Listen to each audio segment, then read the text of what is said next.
ఒక్కసారి కొమ్మూరి గోల్డ్ కి కాల్ చేయండి. తాకట్లో ఉన్న మీ బంగారాన్ని విడిపించి మార్కెట్ ప్రైస్ కి వాళ్ళు కొనుక్కుని మిగతా డబ్బులు మీకు ఇచ్చేస్తారు. రైట్, బ్రేకింగ్ న్యూస్ వస్తున్నాం. మన టీవీ స్క్రీన్ పై బెంగళూరు బైదర్హళ్లిలో దారుణం జరిగింది. ఇంట్లో ఎవరూ లేరని ప్రియుడిని ఇంటికి పిలిచి నిప్పు పెట్టింది ప్రియురాలు. తనకి వెస్ట్రన్ స్టైల్లో ప్రపోజ్ చేయాలని ఉందంటూ నటించి కిరణ్ని బెడ్కి తాళ్లతో కట్టేసి కళ్ళకు గంతులు కట్టింది ఫస్ట్.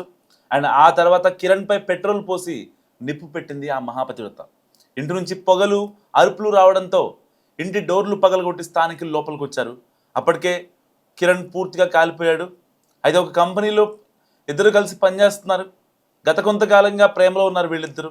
విచిత్రం ఏంటంటే మంటల్లో కాలిపోతున్న కిరణ్ని వీడియో తీసింది ఆ మహాపతివ్రత. పక్కా ప్లాన్తోనే కిరణ్ని హత్య చేసినట్టుగా పోలీసులు అనుమానిస్తున్నారు. సో బెంగళూరు బైదర్హళ్లిలో దేశం విస్తుపోయే ఘటన వెలుగులోకి వచ్చింది. ప్రియుడు తనను సరిగా పట్టించుకోవడం లేదనే కోపంతో ఒంటరిగా ఉన్న సమయంలో ప్రియుడిని ఇంటికి పిలిచింది. ఆ తర్వాత నాకు వెస్ట్రన్ స్టైల్లో ప్రపోజ్ చేయమంటూ అతని కళ్ళకు గంతలు కట్టేసింది. సో ఆ తర్వాత అతనిపై పెట్రోల్ పోసి నిప్పంటించింది. పైగా ప్రియుడు శరీరం కాలిపోయేటప్పుడు వీడియో కూడా తీసింది. ఆ 15 నిమిషాలు ఏదైతే ఉంటుందో అరుపులు కేకలతో కిరణ్ చనిపోతూ ఉంటే వీడియో తీసింది. సో ఇంటి పక్కన వాళ్ళు వెంటనే అలర్ట్ అయిన తర్వాత ఒకసారిగా ఇంటి డోర్లు పగలగొట్టిన తర్వాత లోపలికి వచ్చి చూస్తే అప్పటికే కిరణ్ పూర్తిగా కాలిపోయి ఉన్నాడు. సో బైదర్హళ్లి పిఎస్ పరిధిలో జరిగింది ఈ ఘటన. సో పోలీసుల విచారణలో ఈ కేసు సంబంధించి విస్తుపోయే వాస్తవాలు వెలుగులోకి వస్తున్నాయి. పోలీసులు చెప్తున్న ప్రకారం ఆ అమ్మాయి పేరు ప్రేరణ, 27 ఇయర్స్, అండ్ చనిపోయిన కిరణ్ 27 ఇయర్స్. వీరిద్దరూ టెలికాం స్టోర్లో పనిచేస్తున్నారు. ఏడాది కాలంగా వీరిద్దరూ లవ్లో ఉన్నారు.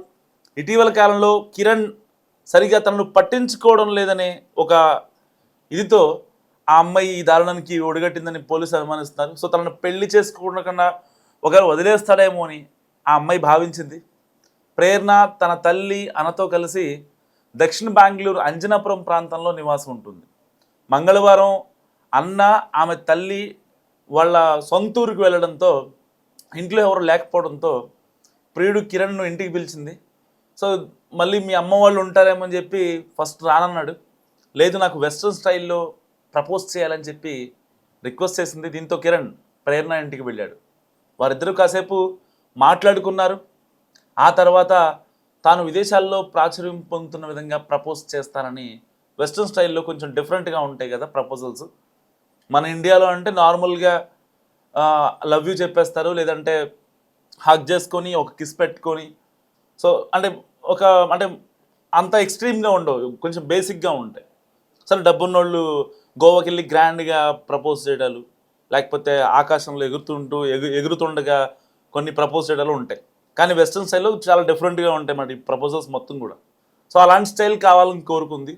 ప్రియుడి కిరణ్ని ఒక కుర్చీలో కూర్చోబెట్టింది. ఆ తర్వాత అతన్ని తాళ్ళతో కట్టేసింది, కళ్ళకు గంతలు కట్టింది. ఆ తర్వాత ప్రియుడిపై పెట్రోల్ పోసి నిప్పంటించింది. అతడు కాలిపోతుంటే కెమెరాలో చిత్రీకరించి అతను చనిపోయే వరకు చూస్తూ ఉండిపోయింది. సో ప్రేరణను అదుపులో తీసుకున్న పోలీసులు కేసు సంబంధించి మరిన్ని విషయాలు రాబట్టేందుకు విచారణ చేస్తున్నారు. అయితే కిరణ్ తనను సరిగా పట్టించుకోవట్లేదని, అందుకే ఇలా చేశానంటూ కూడా పోలీసులు చెప్పింది. సో వాస్తవానికి ఈ అమ్మాయికి వచ్చే ఏదైతే కోరికలు ఉంటాయో అవన్నీ కూడా చాలా డిఫరెంట్గా ఉంటాయట. ఇలా చెయ్యి, అలా చెయ్యి అని చెప్పి ఆ అమ్మాయి ఎప్పుడు కిరణ్ని చాలా ఇబ్బంది పెడుతుండేది గతంలో. ఇద్దరు ఒకే ఆఫీస్లో కలిసి వర్క్ చేస్తున్నప్పటికీ ఒకవేళ కిరణ్ కనుక ఎవరితో వృత్తిరీత్యా కిరణ్ ఎవరితోనో మాట్లాడినా చాలా ఇబ్బందిగా ఉండేదట. సో ఎవరు ఎక్స్పెక్ట్ చేయనటువంటి ఘటన ఇది బెంగళూరు బైదర్హళ్లిలో చోటు చేసుకుంది. ప్రియుడిని ఇంటికి పిలిచి కేవలం తనతో సరిగా సెక్సువల్గా ఇంటిమేట్ అవ్వట్లేదు, తనని హైడ్ చేస్తున్నాడు, వేరే అమ్మాయిలతో మాట్లాడుతున్నాడనే ఒకే ఒక్క రీజన్తో ప్రియుడు కిరణ్ని ఇంటికి పిలిచి అతి దారుణంగా పెట్రోల్ పోసి నిప్పంటించింది. సో దానికి ముందు తనకి ప్రపోజ్ చేయాలని ఉందంటూ ఒక నాటకం ఆడి నటించి తన ముందు తనని ఇంటికి రప్పించుకుంది. అప్పటికి కిరణ్ ససేమిరా అన్నాడు, నేను రానంటే రానన్నాడు. సో మళ్ళీ వస్తే ఉన్న గొడవ అవుతుంది, సో ఇంట్లో వాళ్ళు ఎవరు లేరు, ఎవరు లేకుండా నేను నీతో మాట్లాడను అని చెప్పినా సరే కిరణ్ని రమ్మని చెప్పింది. సో కిరణ్ కూడా ప్రపోజల్ సీన్ అనేసరికి ఏ అబ్బాయికైనా కొంచెం ఆతృత ఉంటుంది కదా, ఆ ఆతృతతో కిరణ్ కూడా ఆ అమ్మాయి మాట కాదనలేక వెళ్ళాడు. వెళ్ళిన తర్వాత వెస్ట్రన్ స్టైల్లో నాకు ప్రపోజ్ చేయాలనుందని చెప్పి ఫస్ట్ ఒక తాడుతో చేతులు కాళ్ళను కట్టేసింది. ఆ తర్వాత కళ్ళకు గంతలు కట్టేసింది. సో నిజంగానే ప్రపోజ్ చేస్తున్నాడు అనుకున్నాడు పిచ్చి కిరణ్. పాపం తెలీదు అనంతలోకాలకు వెళ్తాడని. ఇంతలో ఏదైతే వాళ్ళ అమ్మ నాన్న అన్నయ్య అందరూ బయటికి వెళ్ళడం, వాళ్ళతో క్రాస్ చెక్ చేసుకుంది, కన్ఫర్మ్ చేసుకుంది, ఓకే వాళ్ళ ఇంటికి రారు కదా అని చెప్పి. దాని తర్వాత ఏం చేయాలంటే సిచ్యువేషన్ ఏర్పడింది. సో అప్పుడు వెంటనే ఇంట్లోనే అన్ని డోర్లు మూసేసింది.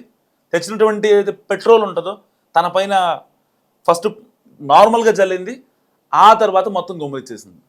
ఒక్కసారిగా నిప్పంటించేసి తను సిగరెట్ తాగుతూ ఆ యొక్క కిరణ్ బాడీ తగలబడుతుంటే ఆ యొక్క పైశాచిక ఆనందాన్ని అనుభవించింది ప్రేరణ.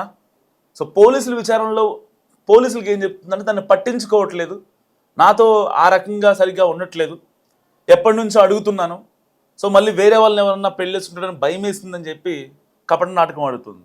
నిజంగా మరి ఈ రోజుల్లో అమ్మాయిలు నమ్మొచ్చా? ఇలాంటి ఘటనలు రిపీట్ అయితే నిజంగా అమ్మాయిలు నమ్మే పరిస్థితి ఉంటుందా? ఓకే, జస్ట్ కలవడానికి రమ్మని, మాట్లాడతానని రమ్మని, ప్రపోజ్ చేయడానికి రమ్మన్నాడని చెప్పి వెళ్తే ఆ అబ్బాయిని అనంతలోకాలకు పంపించేసిందంటే జస్ట్ ఇమాజిన్ అసలు ఏం జరుగుతుంది. ఆ అమ్మాయికి ఎలాంటి శిక్ష పడితే బాగుంటుంది? కేవలం తనను పట్టించుకోవట్లేదు, నాకు దక్కుతాడో లేదో, లేదంటే నన్ను పెళ్ళికి యాక్సెప్ట్ చేస్తాడో లేదో అనే ఒక సిచ్యువేషన్ ఆ అమ్మాయి క్రియేట్ చేసిందంటే జస్ట్ ఇమాజిన్ అసలు ఈరోజు నా అమ్మాయిలు నమ్మొచ్చా? అంటే అమ్మాయిలు మరీ ఇంత క్రూరంగా తయారైపోతున్నారా? ఎవరో ఒకళ్ళు ఇద్దరు చేసిన ఇలాంటి పనులకు అమ్మాయిలు మొత్తాన్ని అనాల్సి వస్తుంది. ఎందుకంటే ఈ కొద్ది రోజులుగా జరుగుతున్న ఘటనలు, భర్తలను చంపేయడం, కుక్కర్లలో పెట్టడం, రంబుల్లో దాయడం, వాళ్ళని పీస్గా చంపించేయడం, సుపారీ గ్యాంగ్కి డబ్బులు ఇచ్చి చంపించేయడం, ఇలాంటి ఘటనలు మనం రోజు డైలీ రొటీన్లో చాలా వింటూ వస్తున్నాం. కానీ ఒక మాయని మచ్చ నిజంగా ఒక 27 ఏళ్ల ప్రేరణ అటువంటి అమ్మాయి బెంగళూరులో ఉంటూ ఒక జాబ్ చేసుకుంటూ తన పని తాను చేసుకుంటూ ఫ్యామిలీని లీడ్ చేసేటువంటి ప్రేరణ ఇవాళ కటకటాల వెనుక ఊచలు లెక్క పెడుతుందంటే ఎవరు చెప్పాలి? అంటే తల్లిదండ్రులు పెంచిన పెంపకం కరెక్ట్గా లేదా? తను తిరిగే ఫ్రెండ్షిప్ కరెక్ట్గా లేదా? లేదా తాను అనుకున్నట్టుగా అయితే ఈ అబ్బాయి తనకు సహకరించలేదని ఒకే ఒక ఇదా? సహకరించకపోతే చెప్పుకోవాలి, చెప్పుకుంటే మారే అవకాశం ఉంటుంది కదా. సో కిరణ్ని అతి దారుణంగా చంపిన ప్రేరణకి ఎలాంటి శిక్ష పడాలో మస్తుగా కామెంట్ చేయండి.